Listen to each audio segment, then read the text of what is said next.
Hello, I'm Ellen Gelati. I'm a licensed marriage and family therapist who's also a sex therapist. I'm the clinical director and the owner of a counseling agency in Shippensburg, Pennsylvania called Sanctuary Christian Counseling. And we do a lot of different things, but one of the things that I do a lot of is the sex therapy that we do there. Illy asked me to talk to you about sex therapy assessment, and I'm going to give you some, I hope, some pointers about taking a sex therapy assessment and the ways that you can use that assessment. Um, I'd like to just introduce you to myself really briefly. When I got my degree in marriage and family therapy, I knew that I wanted to work with couples. And so didn't take me very long working with couples until I realized that I needed to have a little bit more information about sex and about the role that sexuality can play in couples. We had had a wonderful sex class in our master's degree program. In, in the context of that program, I had been introduced to some people in Atlanta, Georgia, that form a group called the Institute for Sexual Wholeness. One of those people was Doug Rosenau, whose work I still use in my therapy practice. Another one was Mike Seitzma, and another one was Debbie Taylor. And all of these are wonderful people attached to the Institute for Sexual Wholeness. And they have taught me all the sexual therapy classes that I've taken so far, one of them or one of the people designated by them. So I got all of my training down at the Institute for Sexual Wholeness. And I love the idea of being able to help couples in this area because I personally think that sex is super glue for a marriage. And so it's really great to me to be able to address that issue with couples. I feel very comfortable doing so, and I'm very grateful that I can do that without being embarrassed or having um, like just a sense that I don't know what I'm doing. Sex therapy is a lot of fun. It can be very rewarding. It's very CBT based, so that makes it pretty easy to learn, I think, and pretty easy to practice. And so there's really good things about that. Um, after I went to the Institute for Sexual Wholeness, there's a supervision requirement, and I have all of that supervision except for 3 hours. And the only reason I don't have that 3 hours is because I haven't had a question in sex therapy in a long time. And as most of you probably know, supervision is very expensive, especially for specialties like sex therapy. So I'm waiting until I actually have a question before I get that 3 hours of supervision. So I'm 3 hours away from being certified by the organization that certifies people coming out of ISW, and that is ASAC, the American Board of Christian Sex Therapists. Um, so anyhow, that's kind of my background. In my practice, I do a lot of marriage therapy. I'm also in the certification process for Gottman Method couples therapy. So I do that. I do a lot of integrative types of marriage therapy. I also see individuals, and I see teenagers down to about the age of 11 or so. I have partners that see children, partners that deal with addicts, partners that deal with sex addicts. I sometimes do that work, but rarely. And partners that do art therapy and drum therapy and spiritual direction and all kinds of interesting things. So I don't do all of those things myself, but within the banner of Sanctuary Christian Counseling, we do most of those things. Um,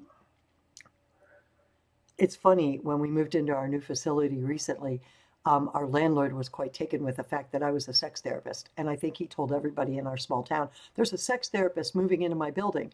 And every time I see him, he refers to the fact that I'm a sex therapist. And I think it's hilarious. And I'm just about to ask him if he'd like to barter a little bit of rent money, maybe for some sex therapy, because obviously he's so attracted to this. Maybe he needs some. Who knows? Anyhow, one of the ways that we assess what's going on with our couples is by doing a sex therapy assessment. But I want to give you a disclaimer first, because there's no way that you should be doing sex therapy with a couple unless you've already done some couple work and you know that the couple is stable enough for sex therapy. Sex therapy is kind of like the icing on the cake. Even if somebody presents with an issue that sounds like it comes from in the sex therapy realm, it's still kind of the icing on the cake because you need to know that they're stable enough within each other in order to be able to do the to do what is required of sex therapy. Um, I really like my assessment. I'm going to ask you to look at it in a little while. One of the classes that I had at ISW, we were required to do an assessment, and we looked at all kinds of assessments online and some of our instructors' assessments and I remember vividly looking at the Penner's assessment. If you don't know who they are, Cliff and Joyce Penner have written quite a few books about sexuality from a Christian basis, obviously, but some really well done stuff working on the some of the previous work of Masters and Johnson and so on. And I've looked at a number of different assessments, and my assessment obviously fits the way that I do therapy. One of the first things that you assess for, besides making sure that the dyad is actually emotionally close enough to enter into sex therapy, is the fact that there could be some sexual trauma or some family of origin trauma that needs to be dealt with in the couple. Obviously, if there's sexual trauma in either of the people or in both, that has to be dealt with before you can go into sex therapy. I had a client one time that had had a tremendous amount of all kinds of abuse as a child. And I worked with her for about 5 years. And then her husband came in with her. We did a lot of work on her sexual trauma. Her husband came in with her. And then we started to do some couple work because they had some difficulties with that as well. And then when we were done with that, we started to do some sex therapy. And that couple is still together, and I see them from time to time. And the woman always says to me, I'm just so grateful that we did that work and that we did it the way that we did it, because it enabled, by the time we got to the sex therapy, and enabled me to actually be able to be present with my husband instead of being stuck in the trauma. So one of the things that you have to keep in mind here is that sometimes, even if people present with a sex therapy problem, it isn't necessarily the best thing to do to start right into sex therapy. Sometimes you have to do couple work. Sometimes you have to do assessment, more assessment. Sometimes you have to have a medical professional do assessment, and I'll talk about that in a minute. And sometimes you have to have people do some family of origin work or some trauma work, because sometimes there's trauma there that impacts on the sexuality of the couple. Um, Sometimes that can take a long time too. Just like with my client, it took almost 5 years to get her to the place where she was stable enough to do the sex therapy. Sometimes that takes a long time. Sometimes it's not as long, but almost always sexual trauma work takes a goodly amount of time. So I would say that Ilya asked me to talk about how long I typically work with couples, and I really can't answer that question because it does depend on those other factors. If all you're doing is the CBT sex therapy, sometimes that can be pretty quick. Sometimes you can get in and do a really couple of really great interventions. Pardon me. Sometimes you can do some really great interventions, and it can be a couple of sessions, 10 sessions maybe at the max of sex therapy. Other times there's a lot of couple dynamics that impact on the sex part of it, and other times there's trauma or there's something else that needs to be addressed first, and those can take years. So it's hard to designate how long it might take. So I really can't answer that question. And I believe that's probably different for every single therapist and every single couple as well. I do like to see couples, when I start to see couples, whether for sex therapy or whatever, I like to see couples once a week for at least a month. I guess my preference would be to see them once a week for a month or two. And then, because of the cost, of course, I like to let them go every other week. And then after that, as we progress through treatment, to go into whatever interval seems appropriate for them. Sometimes I like them to go every 3 weeks and then every 4 weeks. Sometimes they want to go every 3 months. I have a couple that's coming to see me every 6 months, and they're just really comfortable doing that. They just really feel like that it's almost like marriage enrichment for them, that they just nip everything in the bud by coming and having like a checkup every 6 months, and they're really happy to do that. They've been doing it for about 2 years now.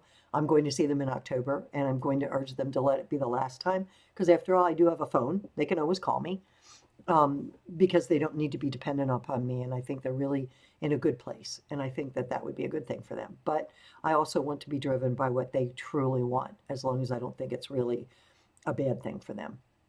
So one of the things that I would say about the length of therapy is that it can be different for everybody, but that's kind of the pattern that I like to see in that.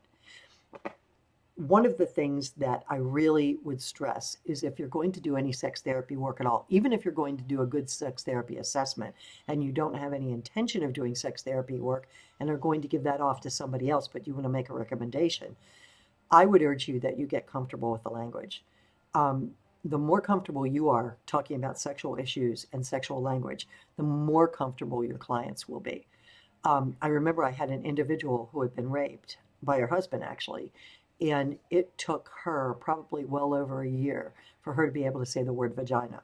And I kept saying it to her, and I kept saying, you know, at some point in time, you need to say this word. It's a clinical word. There's no special weight attached to it unless you do. And it would be really good for you to be able to say these correct words. And eventually she could do it. And she jokes with me every now and then when I see her now. I don't see her as a client anymore, but occasionally I see her somewhere outside of the, at the store or somewhere like that. And she'll say hello to me and then she'll say, I can still say those words. And that's a good thing. That's a good thing. There's nothing that annoys me more than watching people name body parts something different. I don't think that's especially helpful. And I don't like to do that in the clinical setting. I like to give names, clinical names to words. So you should be very comfortable being able to say things like penis and masturbation, testicles, clitoris, sexual intercourse, um, all those kinds of things. You should be able to say those. You should be able to say them with a straight face. You should be able to reference them without a catch in your voice or something that's going to make your clients feel uncomfortable. So that's very, very important. When we look at sex therapy assessment, we talk about 4 different areas primarily. Now you'll see that my document is set up so that it's an acronym, PROBE, and I'll talk about that in a minute. But the 4 areas that we generally talk about are desire, arousal, orgasm, and pain. When you actually look at my document, desire, arousal, orgasm, and pain are in every one of the pieces of the acronym because they do pertain to all of the parts that I was trying to reference there. And I'll go over that in a little bit. But I want you to think about desire as being a person's desire to be sexual with their mate. Their desire not only to be maybe aggressive sexually or assertive sexually, but also receptive sexually. There could be different kinds of desire, but the desire to actually even engage in any kind of sex play or sex connections with their mate or with their partner is what's important with desire. When we're talking about arousal, we're talking about the normal physiological things that designate arousal for men and for women. For men, the primary arousal is erections. For women, the primary arousal is lubrication. Those are important parts of arousal. When we're talking about orgasm, I'm pretty sure that's obvious to all of you what that means. And there can be wide disparities of orgasm in people. People who want to have orgasms, people who don't want to have orgasms, people who are capable of having orgasms in intercourse. Quite a number of women are not capable of that. People who are capable of that, people who are not capable of that, people who wish for that, people who do not wish for that. So there's a wide variety of those kinds of things that designate the orgasm part of that. And the pain part is really the section where you really need somebody else to help you assess. You really need a medical professional to weigh in when you're talking about pain issues, because the pain issues can be almost anything. They can be related to sexual organs. They can be a problem with penis or a problem with a vagina, a problem with labia. They can be all kinds of things like that.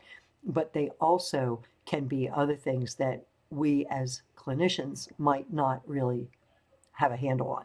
So pain can be involved with medicine. It can be involved with physiological issues that we don't know anything about. It can be involved with physiological issues that we do know things about, things having to do with genitals. It can be involved with emotional pain or mental pain of some sort or past sexual trauma. There can be a lot of things in that pain category. But you really do, if there's pain present at all, and sometimes even if there isn't, you're going to want your client to go and get a good assessment from a urologist if it's a man, or a gynecologist if it's a woman, or another medical doctor that seems to have the specialty that's very helpful. There are a lot of medical specialties that can be very helpful in assessing sex therapy problems and even in treating them. And I'll talk a little bit more about that as we look at the document.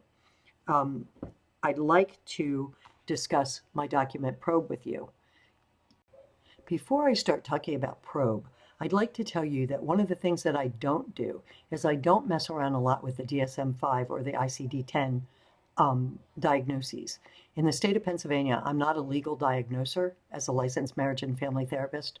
And so I don't do a lot of coding. My practice is completely private pay, so we don't take insurance. So we don't do a lot of coding, and I don't mess around with the DSM. I do, of course, understand the dysfunctions, and when I teach sex therapy, which I frequently do, I, of course, talk about those kinds of things, and I think there's some value in learning about them. There are many other forums for doing that, but I just wanted to be clear that my assessment is not based on assessing people according to the DSM-5 or according to the ICD-10, because I just don't do that. So it's not something that our practice has ever done. It's not something I anticipate us doing in the future. We may at some point add a clinician, or one of the clinicians we already have may decide to take insurance, and maybe that will change for them. But as for me, I've been a licensed marriage and family therapist for a long time. I've never taken insurance, and I have no intention of starting at this point in time. So I just don't deal with that. If you are in an agency or whatever that does require you to do that, you might need to tweak my document or make up your own so that you can answer the questions that are put in the DSM, so that you can code if that's what you need to do. I just wanted to make sure that you heard that. And the other thing that I really, really want to stress is that quite frequently, maybe even every time, you should get a medical assessment of your client when they're coming in for sex therapy, because so many of these sex therapy dysfunctions and so many difficulties that couples get in with sex therapy do pertain to their physiological health. So when we look at my document, though, and I'd like you to do that if you can, either now or sometime in the future, you'll notice that in the very beginning, I give you information about just a general assessment. I wrote this as Probe for sex therapy assessment, and I call it If Go for a general assessment, so that you could do the whole thing as an assessment for a couple, or you could just do the If Go part if all you were doing was assessing for therapy. So that part is not anything that you need to worry about if all you're interested in is the sex therapy assessment. And that, of course, does include what I generally do in a first session: my intake questions, my family of origin questions, my genogram questions, my background questions, those kinds of things. When you get down to my sexual intake, I've used the letters PROBE, P-R-O-B-E, to designate different things in the acronym so that I could remember what they were. And so P is for problem, R is for response. O, the funny part about O is, even though I know what it is, it's the shortest category, and I always forget which one comes first, even though I know the letter is O and not U, but it's for onset and universality, and I'll explain that when I get to that. And then B is for the biological explanation, and then E is for the etiology, so the cause, or at least making an attempt to understand the cause. When you talk about the problem, I used to have a supervisor when I was a very young therapist, and she used to say, "This may sound like a crazy question," she would ask clients, "but how is this a problem for you?" And so that is a question that I really like, and that's a question that I often use in sex therapy, because everybody's sexuality and every couple's sexuality is very different. So sometimes it can be very, very different what they say and what you think is a problem even. So for instance, I've had a couple come to me, and they were sexual, what they would say sexual with each other, maybe about once a year. And I said to them, "Is that a problem for you?" And they said, "No, that's completely fine with us. We'd be actually fine if we didn't have it even once a year. That's not really an important part of our relationship." So I explored that a little bit with them. And I think that they were right, that probably isn't a really important part of their relationship. It was based a little bit on some dysfunction. I have to be honest with that. But I also think that there was a sense in which they had found other ways to be intimate with each other. And at this stage of their life, it didn't really matter a whole lot whether they were having sexual intercourse that often or not. So that's one example of how what you think might be a problem might not actually be a problem to your clients. So this section is where I really want to assess, how's this a problem? What kind of problem is it? What kind of problem do you think it is? What kind of problem do you think it is? Because sometimes they have very different ideas about what the problem is and how it should be addressed. So one of the best ways to do this, and if you're not going to do the whole sex therapy assessment, but you just want to get a sense of how people's sex life is just ask, how's the sexual part of your life? That's the great question. And you can ask it in a regular intake. How's the sexual part of your life? And they will say, fine, great, nothing, or, oh, by the way, right? And so those are all things that you can follow up on, or you can choose not to if you don't want to do that work. Or you can refer them, you can do couple work with them, or you can do whatever you're doing, individual work or whatever, and you can refer them out to a sex therapist at some time in the future. And then give the sex therapist whatever information you manage to amass. So I really like the idea of asking about the problem first, because I think a lot of times couples have very distinct ideas about what the problem is and how they should address it. And if you look down in the problem, you can see that I did talk about desire, arousal, orgasm, and pain. And I asked about what the problem is in each of those areas. Quite frequently, you will see that if people have desire issues, sometimes they have arousal issues. If people have pain issues, sometimes they have all of the other issues. It's really hard if you're going to experience pain to then be really desirous of having sexual intercourse. So a lot of times those things all play together, and you'll see people having multiple morbidities there. So I not only have a desire issue, but I also have an arousal issue. And you can understand how that would go. If I don't have any desire for sex, but I think that I should have sex, or I push myself to have sex in some way, I might have a problem becoming aroused, and then I might have a problem having an orgasm because I'm pushing myself to do something I actually don't really want to do. So you can see how all these things can play into each other. So I think it's important to talk about that. And then I asked them to talk about a typical sexual encounter. What does that look like? That is really a great thing for them to become comfortable talking about sex with you. And that's really why I ask it. Sometimes they will say something that really is a red flag to me, but other times it's really like, oh, that's really helpful for me to hear, right? And so the other thing is that sometimes just them talking about it is very comfortable. A lot of times people will come in and they'll say, I have a problem down there. Like I'm not supposed to know what that is, or I'm not supposed to know the clinical term. And I always answer that with, are you telling me that you have a problem with your vagina? Or something along that line. Are you telling me you have a problem with your penis?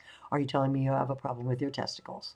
What is the problem, right? I always answer that in a clinical way, both to give them the idea that I can talk those words and that I'm not embarrassed and I can go there, and also to ask them to be clear, because I need to understand what that is that they're talking about.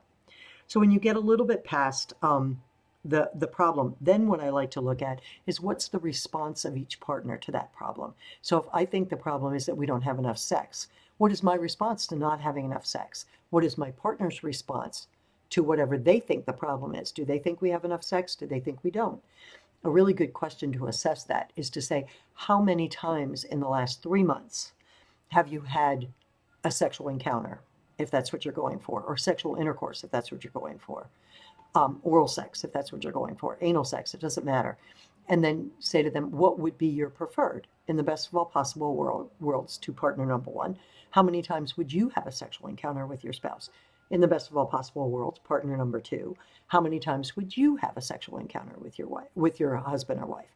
And then to be able to foster a dialogue between the two of them about what might be the best number of times for them. And maybe it's what they're already doing. Maybe the frequency of their sex is not the problem. There could be many other issues besides that, though that is a very common one. So when you talk about response, I really want to hear what happens when the problem happens. What does everybody do? What does everybody say? And what then causes more difficulties from that? What's the script? What do you think the message is? A lot of times people will say, well, if I was enough woman, then he wouldn't have a problem with an erection. Well, that's probably not true. And we'll talk about universality in a minute, but that's probably not the case. It's probably simply erectile dysfunction for many, many different reasons. I'll talk about them in a minute. But the reality is those scripts and those messages are probably inaccurate. And that opens up a lot of room and time for dialogue with the couple about these issues. So I want to know what they've tried to fix the problem. Have you gone to a medical doctor? Have you read books? Have you tried to self-help? Have you been on the internet? What have you found helpful? Has there been anything that's been helpful to you? What have been the things that have not been helpful?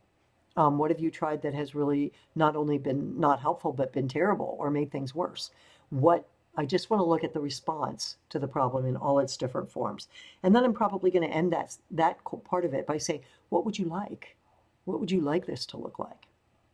The next thing that I assess for, the O part of the probe, is onset and universality. And here's the reason for that. Onset refers to, is this a problem that has been in your life since you became sexual? Or is it a problem that's recently started? And that's very important information, because if it's from the very beginning, then there's probably a physiological problem there, or there's something that's much deeper seated than if it's just something new. If it's something new, it could be a new medicine, it could be a new health condition, it could be a new circumstance in your life. Our adult child moved home and now we're no longer alone in the house. And so we don't know what to do with that. That could be a very easily fixed onset issue, but that would be not primary onset, but secondary onset.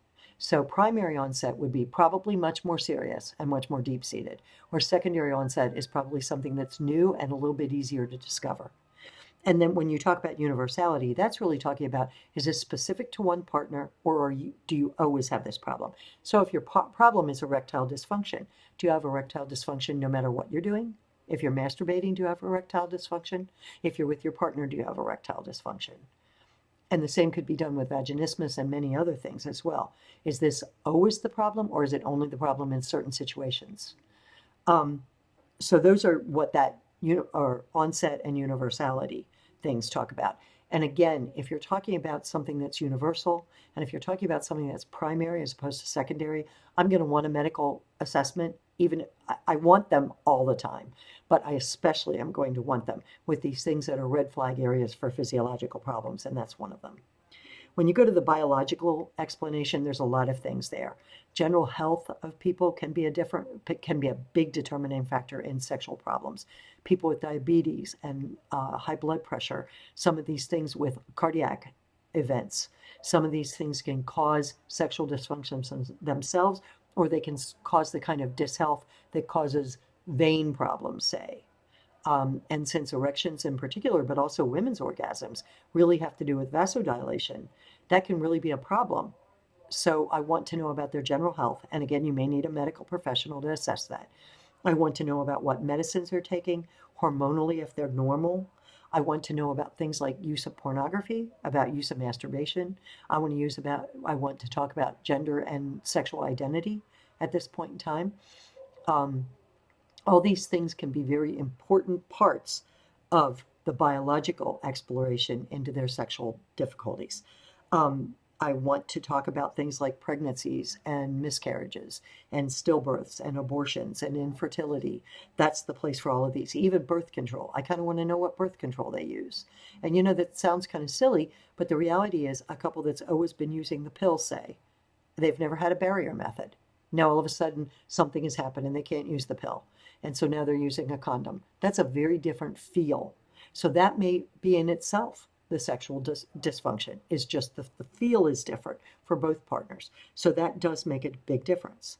And I want to know how they feel about it. Like again, what do you think this is?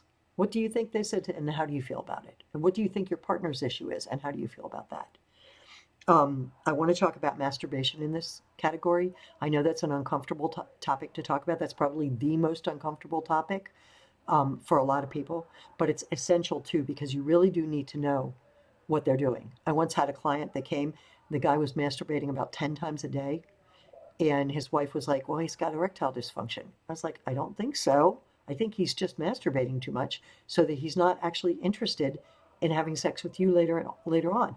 If you think about it, masturbation is a lot more efficient way to have an orgasm if you're a man than sexual intercourse, because you can do exactly what it is that makes you feel good. So that can become a problem. And I want to know about those kinds of things. All of that kind of stuff. Do you masturbate now? What kind of fantasies do you have? Do you have any fantasies together as a couple? What kind of fantasies do you have individually? Are those attached to pornography? Are they not attached to pornography? Do you engage in oral sex? Do you engage in anal sex? Is that consensual? People often are very embarrassed by those things. Actually, you'd be surprised how many people are not, but they're often very embarrassed by those things, and it's hard for them to talk about it. You have to be very comfortable with even saying those words. Another thing that I've seen increasingly in my practice recently has been the rise of BDSM.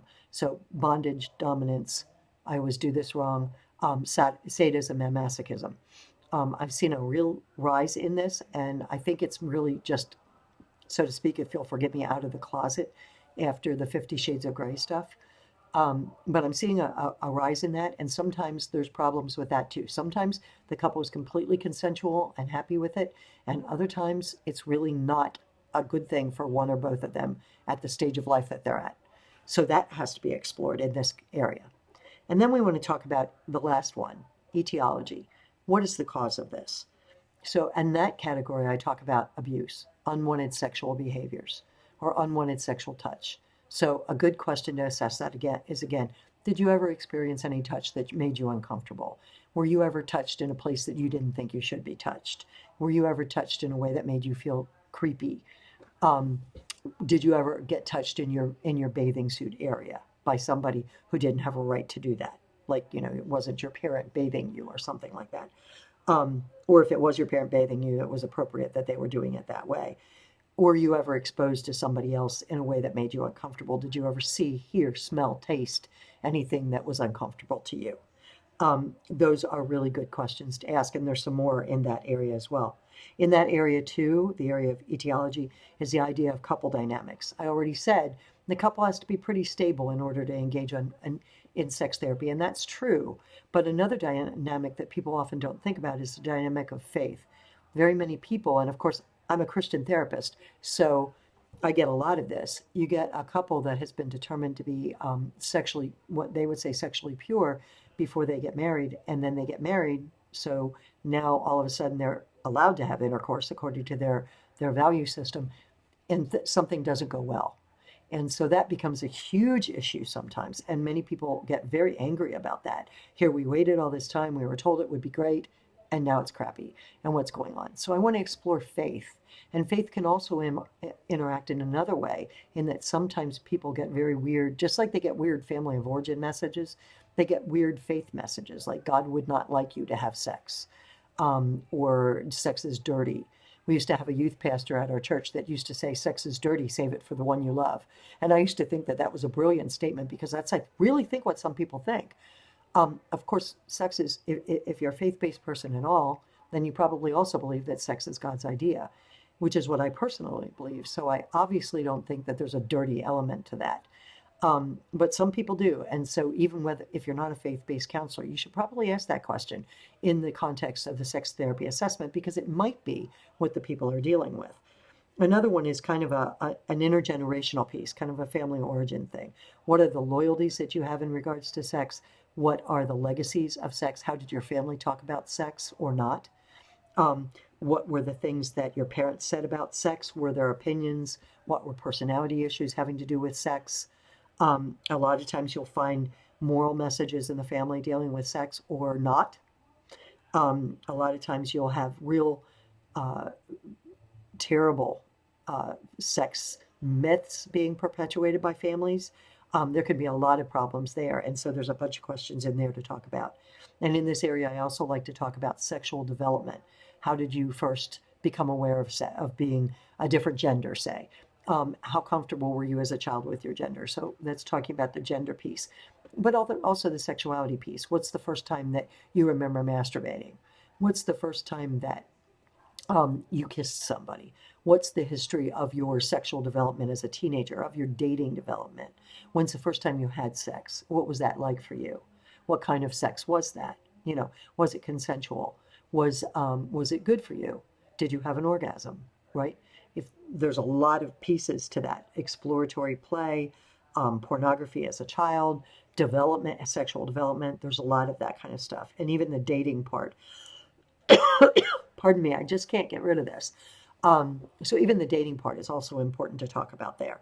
And I want to talk about all kinds of things there that have to do with that kind of thing. What kind of what kind of meaning do we put to the causes of this ourselves? And I want to know what they think about that. Why are you having difficulty in this area? Not just what is the difficulty and how do you respond to it?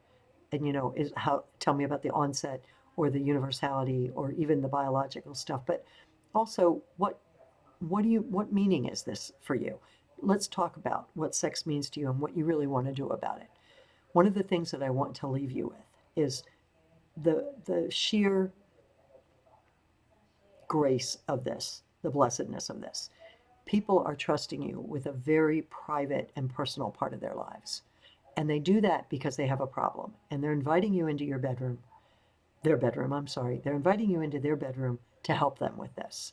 And I think you need to tread lightly, to be very honoring of that, to be very respectful of their wishes and their means and their discussion and their thoughts and their opinions, to be able to just be with them in this. This is painful stuff for many people. Just be there, be kind, be compassionate, and help them in this area that is so important for marital connectedness. Thank you for listening to me. I hope I get a chance to do another one of these and we don't have tech issues that time. And I hope that you've learned something. I'm glad to answer any questions. Just let me know. And thank you very much.